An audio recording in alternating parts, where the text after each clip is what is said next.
поближе сделаю.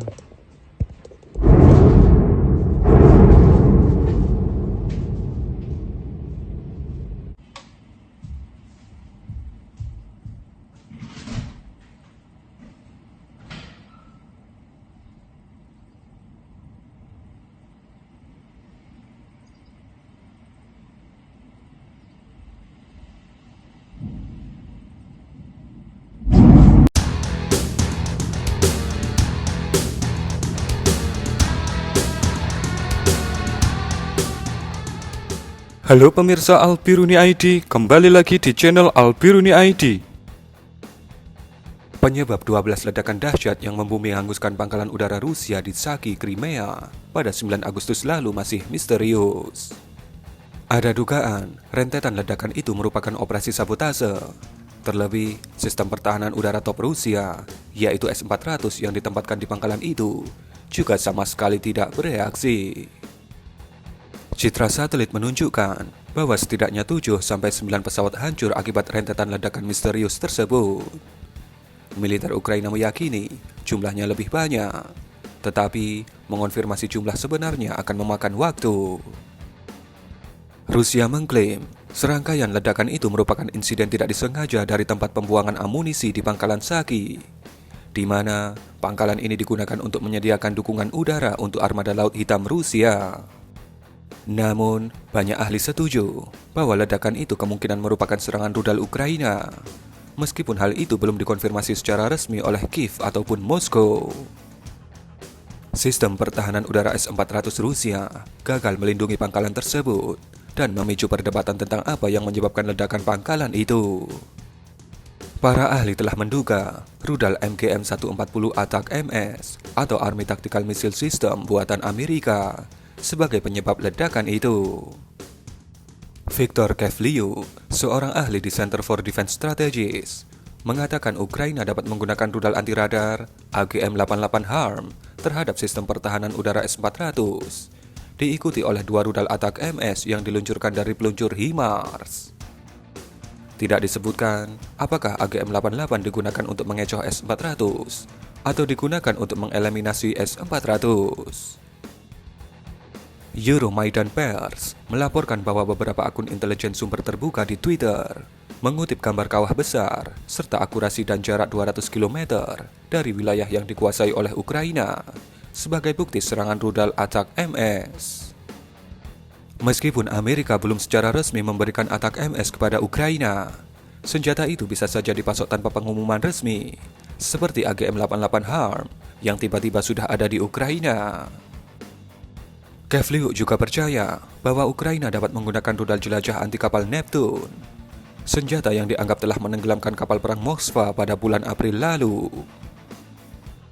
Meskipun rudal Neptune dirancang untuk mencapai target di laut, Kevliuk menunjukkan bahwa rudal tersebut dapat menggunakan koordinat GPS untuk mencapai target darat.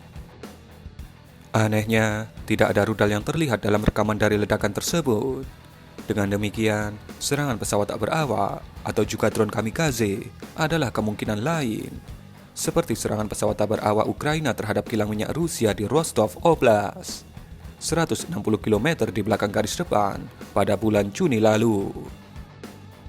Namun, para ahli yang diwawancarai oleh Navy Ukraine tidak menganggap drone sebagai opsi yang realistis dan mencatat bahwa ATAK-MS adalah rudal balistik yang terbang ke objek hampir secara vertikal dengan kecepatan tinggi, yang berarti sulit untuk dilihat di video normal. Pakar lain menduga ada sabotase di pangkalan udara Saki.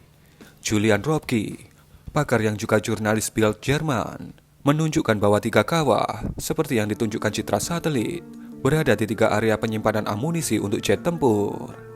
Berbeda dengan serangan rudal yang sangat presisi, Robke menunjukkan bahwa ledakan itu bisa menandakan bangunan penyimpanan amunisi disabotase dengan bahan peledak dan diledakkan dari jarak jauh oleh pasukan khusus Ukraina. Selain itu, seorang pejabat senior Ukraina yang tidak disebutkan namanya berbicara dengan The New York Times. Dia mengklaim bahwa pasukan perlawanan partisan terlibat dalam serangan itu, tetapi tidak mengonfirmasi apakah mereka melakukan serangan tersebut atau membantu Kementerian Pertahanan Ukraina dalam menargetkan pangkalan udara Saki. Terlepas dari itu, dampak 12 ledakan tersebut sangat besar dan menandakan pergeseran perang. Moskow tidak menyangka bahwa Ukraina akan mampu melakukan serangan 200 km di belakang garis depan. Dan insiden itu mengguncang banyak warga Rusia yang sedang berlibur di wilayah Crimea. Ribuan wisatawan telah melarikan diri dan kembali ke rumah mereka, menyebabkan kemacetan lalu lintas di jembatan Kerch yang menghubungkan semenanjung Crimea ke Rusia. Untuk moral dan propaganda Rusia, insiden ini menghancurkan moral dan propaganda mereka. Presiden Rusia, Vladimir Putin, mencaplok semenanjung itu pada tahun 2014, menyebabkan lonjakan peringkat popularitasnya dan Crimea sebagai lambang kesuksesannya. Jembatan Kerch selesai dibangun pada Desember 2017 yang mewakili penyatuan kembali Crimea dengan Rusia dan memberikan akses mudah kepada wisatawan Rusia untuk ke semenanjung Crimea. Namun, jika rudal jarak jauh menyerang pangkalan udara Shaki, ini menempatkan jembatan itu di tempat yang rentan, dan kehancurannya akan membebani Putin dengan lebih banyak penghinaan karena tak mampu mempertahankan keamanan di Crimea. Analis dan mantan Mayor Jenderal Angkatan Darat Australia, Mick Ryan, menjelaskan di Twitter bahwa rentetan ledakan dahsyat itu merusak Rusia jauh melampaui kerusakan pesawatnya. Pangkalan tersebut memberikan dukungan udara untuk armada Laut Hitam Rusia yang sekarang jauh lebih rentan terhadap serangan Ukraina bersama dengan semenanjung lainnya. Ukraina jelas sekarang dapat membuat sebagian besar Crimea dalam bahaya. Dan bukan hanya pangkalan udara, armada Laut Hitam, bahan bakar, amunisi, tempat perbaikan, dan infrastrukturnya sekarang rentan. Ini menempatkan Rusia dalam kesulitan yang nyata, tulis Ryan di Twitter, seperti dikutip Intellinews, Senin 18 Agustus 2022. Namun, lanjut Ryan, kegagalan sistem S-400 dan sistem pertahanan udara lainnya tidak diragukan lagi akan melemahkan kepercayaan Rusia pada perangkat keras pertahanan mereka. Selain itu, hal itu juga dapat menyebabkan keraguan-raguan dari pembeli asing. Ukraina memuji ledakan itu sebagai kemenangan yang pada gilirannya meningkatkan moral yang sangat dibutuhkan. Akun Twitter resmi Kementerian Pertahanan Ukraina bahkan mentweet gambar ledakan dengan caption berbunyi, "Kementerian Pertahanan Ukraina ingin mengingatkan semua orang bahwa kehadiran pasukan pendudukan di wilayah Crimea, Ukraina tidak sesuai dengan tingginya musim turis." Presiden Ukraina, Volodymyr Zelensky, tidak secara langsung merujuk ledakan itu dalam pidato malamnya. Namun, dia menyatakan bahwa perang harus diakhiri dengan pembebasan Crimea. Crimea adalah Ukraina, dan kami tidak akan pernah menyerah, katanya. Yang terakhir, bagaimana menurut Anda mengenai kejadian ini? Kemana S-400 ketika dibutuhkan? Kok malah turu? Berikan komentar Anda.